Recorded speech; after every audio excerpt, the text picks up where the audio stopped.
નમસ્કાર, જય માતાજી, ગુડ ઇવનિંગ. હું ગોહિલ એસએફસી તમારું લક્ષ્ય મેઘડી તરફથી હાર્દિક સ્વાગત કરું છું. કેમ છો વિદ્યાર્થી મિત્રો? મજામાં? આશા રાખું છું તમે બધા જ વિદ્યાર્થી મજામાં હશો અને તમને ખ્યાલ જ છે કે એએમસી દ્વારા સહાયક જુનિયર ક્લાર્કની ભરતી જાહેર થઈ ચૂકી છે અને એના ફોર્મ ફિલિંગ પણ શરૂઆત થઈ ગયા છે. એટલા માટે તમારા બધાનો એક જનરલ ક્વેશ્ચન જે છે કે સાહેબ ફોર્મ ફિલિંગ ક્યાંથી કરવું, કેવી રીતે કરવું, શું છે શું નહીં, બધી વસ્તુ ડિટેલ ભરવી, એનું જ સોલ્યુશન લઈને હું આવી ગયો છું. તો આ વિડીયો એન્ડ સુધી વ્યવસ્થિત જોજો જેથી તમને કોઈ પણ જાતનો પ્રોબ્લેમ આવે નહીં. બરાબર છે? ઓનલાઈન ફોર્મ ભરવાનું છે, કેવી રીતે ભરવું, શું ભરવું અને કેટલી ટાઈમ સુધી તમે ભરી શકો, બધી જ માહિતી આપીશ. જે એએમસી સહાય જુનિયર જે ભરતી આવી છે એમાં 35 પોસ્ટ ઉપર તમારે ભરતી થવાની છે. કેટલી? 35 પોસ્ટ ઉપર તમારે ભરતી થવાની છે. તો આ ભરતી કેના માટે? ખાસ દિવ્યાંગ કેટેગરી વાળા છે એના માટે થઈને છે. બરાબર છે? તો આ 35 પોસ્ટો છે. જો ક્યાંથી થશે? સૌથી પહેલા તો તમારે એએમસી રિક્રુટમેન્ટ તમે ટાઈપ કરશો. એએમસી ગૂગલમાં જઈને એએમસી રિક્રુટમેન્ટ ટાઈપ કરશો એટલે તમારી પાસે પહેલી જ વેબસાઇટ આવી જશે. પહેલી વેબસાઇટ આવશે, એના ઉપર ક્લિક કરશો એટલે તમારી પાસે આવું તમારું ફ્રન્ટ પેજ ખુલી જશે. ફ્રન્ટ પેજ ખુલ્યું એટલે પહેલી જ ભરતી તમને આપેલી છે, સહાયક જુનિયર ક્લાર્ક લખેલું જ છે. હવે ક્યાંથી તમારે ફોર્મ ભરવાનું? 13/2 થી એના ફોર્મ ભરવાના ચાલુ થઈ ગયા અને ભરાશે ક્યાં સુધી? 27/2 સુધી તમારે ભરાવશે અને ફી પણ ત્યાં સુધી તમારે ભરાવવાની છે. ખાસ ધ્યાન રાખજો.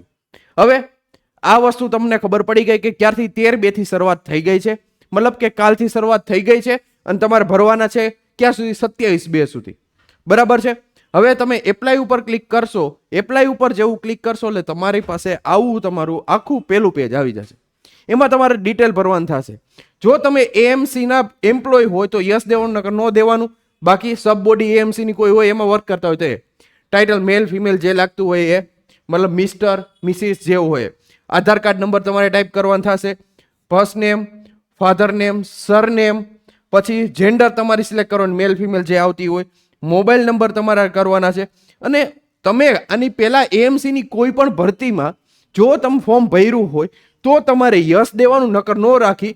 તો જો યસ દીધું તો અહીંયા પ્રીવિયસ એપ્લિકેશન આઈડી તમારે નાખવાનું થશે. પ્રીવિયસ એપ્લિકેશન આઈડી નાખી દેશો એટલે પછી થશે.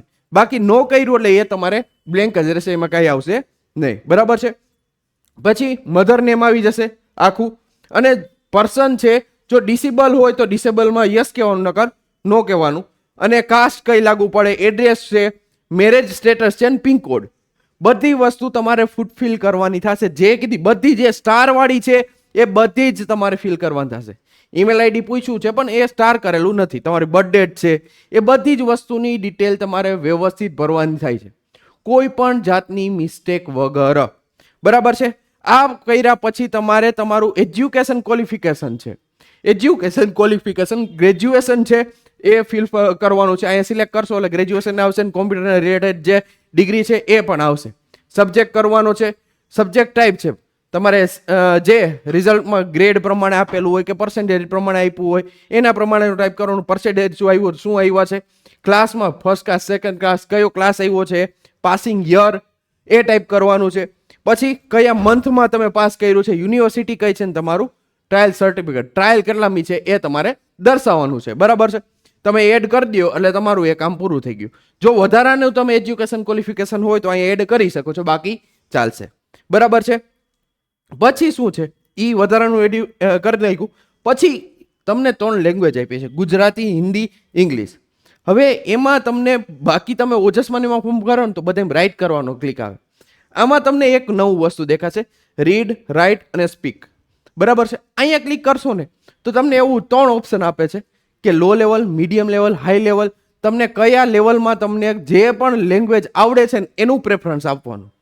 કે જો તમને ઇંગ્લિશ છે બોલતા થોડું થોડું ફાવે તો લો લેવલ કહી દેવાનું, થોડુંક વધારે આવડે તો મીડિયમ કહી દેવાનું, હાઈ કરતો હોય તો હાર્ડ લેવલ, મતલબ કે વધારે પડતું આવડે છે એવા લેવલ તમારે આમાં ડિસાઈડ કરવાના છે. પણ એ કરજો જેથી તમને કામનું તકલીફ ન પડે. વ્યવસ્થિત કરજો. બરાબર છે? આગળ જતા બરાબર લેંગ્વેજ પ્રિફરન્સ આપી દેવાનો છે. જેવું લેંગ્વેજ પ્રિફરન્સ આવશો ને પછી વર્કિંગ જે તમારે એક્સપિરિયન્સ હશે એ ભરવાનું થશે.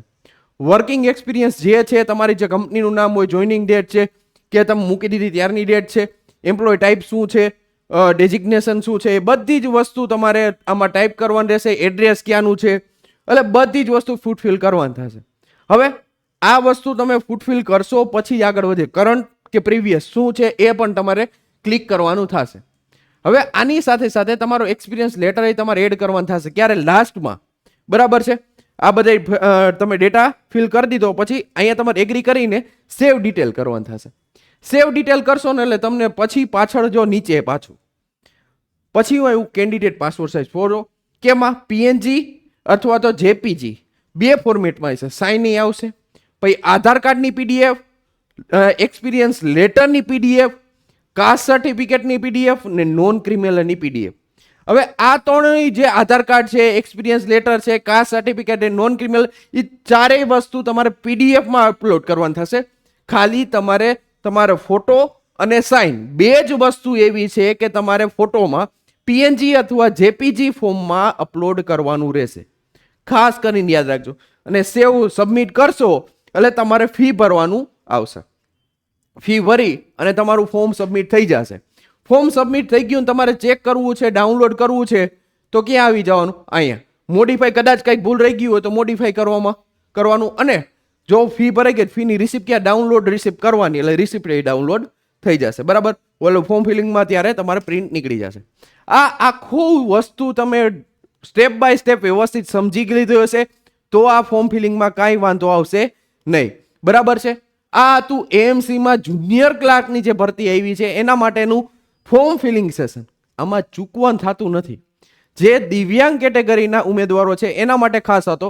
અને આવી નવી અપડેટો જાણવા માટે આપણી આ ટેલિગ્રામ ચેનલ છે મારી પાછળ દેખાય લક્ષ્યમ એકેડમી ઓફિશિયલ એનું નામ છે, જે તમે જોઈન કરી લેજો એટલે આવી જ અપડેટો તમને પહેલા અને સૌથી પહેલા મળી જાય, જેથી તમને કોઈ પણ જાતનો વાંધો ન આવે. વ્યવસ્થિત તૈયારી કરવા માંડજો. મળી નવા સેશન સાથે. ત્યાં સુધી મને એટલે કે યશસ્વી ગોયલને રજા આપો. જય હિન્દ, જય ભારત.